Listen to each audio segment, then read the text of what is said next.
around the world. In the United Kingdom, where I come from, there are more members of environmental organizations than political parties.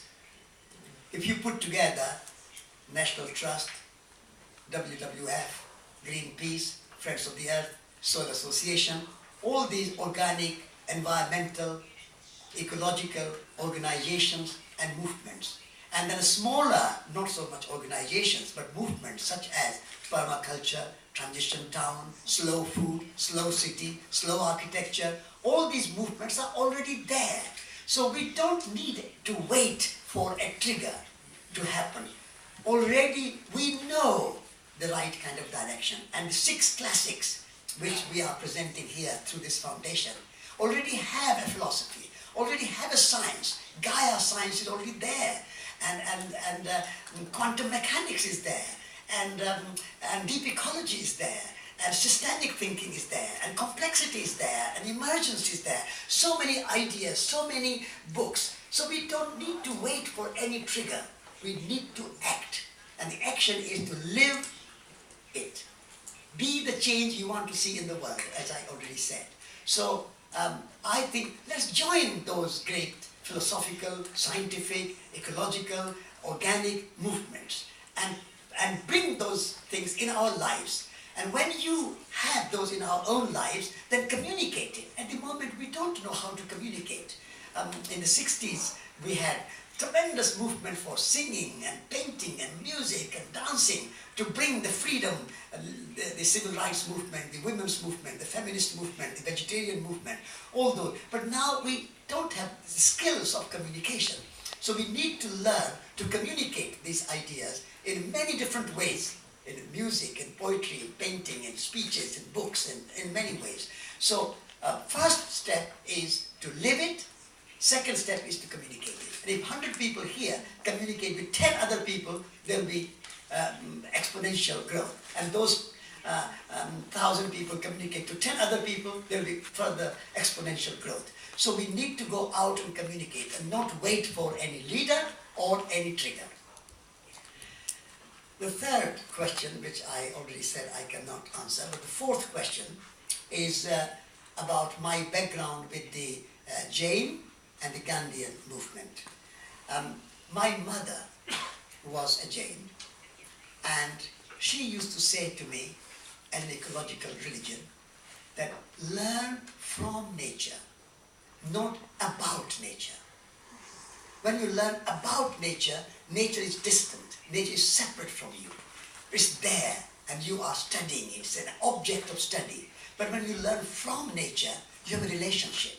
So Jain economics and Jain ecology is relational, based in relationship. This is why I wrote my book, maybe not classic as Small is Beautiful, but I wrote my book, You Are, Therefore I Am.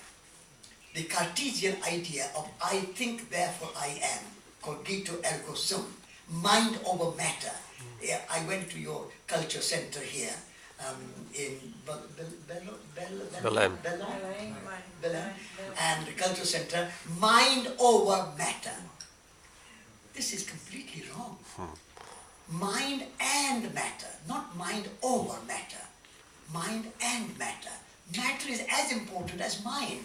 We are in the web of relationships and not in our head. So cogito ergo sum, I think therefore I am, has led the Western world into an individualistic, isolationistic paradigm.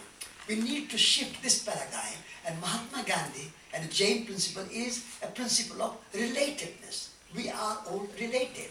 You are, therefore I am. What makes me a speaker this evening? You, the audience.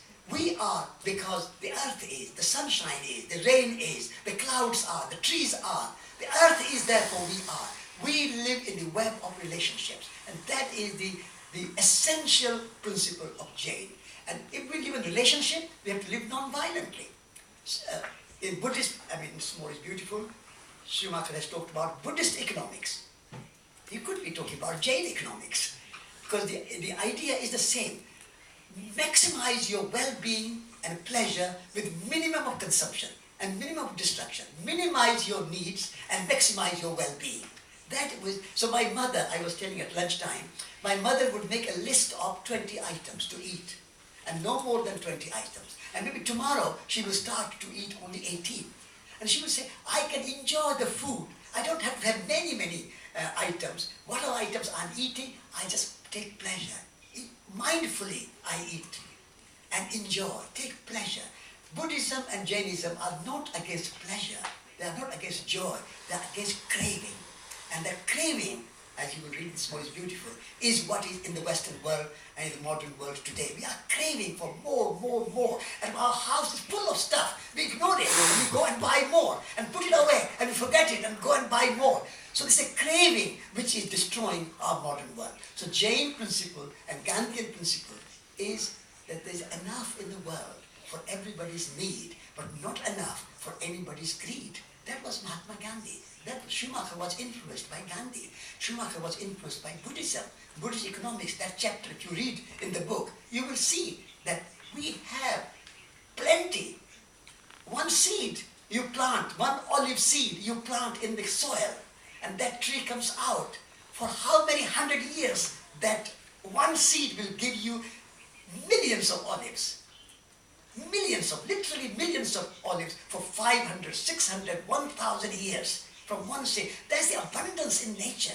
We have no shortage of anything. It's our craving, our greed, which is making shortage and a scarcity. Scarcity is an invention of the economists. When you make things scarce, you can sell more. You can create more craving. But when you have like abundance, then you can't sell it because it's abundant. So economists and big business want you to think that things are scarce. But there is no scarcity. There is abundance. So if you take that principle of abundance and joy and a pleasure, but minimize your consumption and maximize your satisfaction, then you are following a Jain and Gandhian and Schumacherian idea.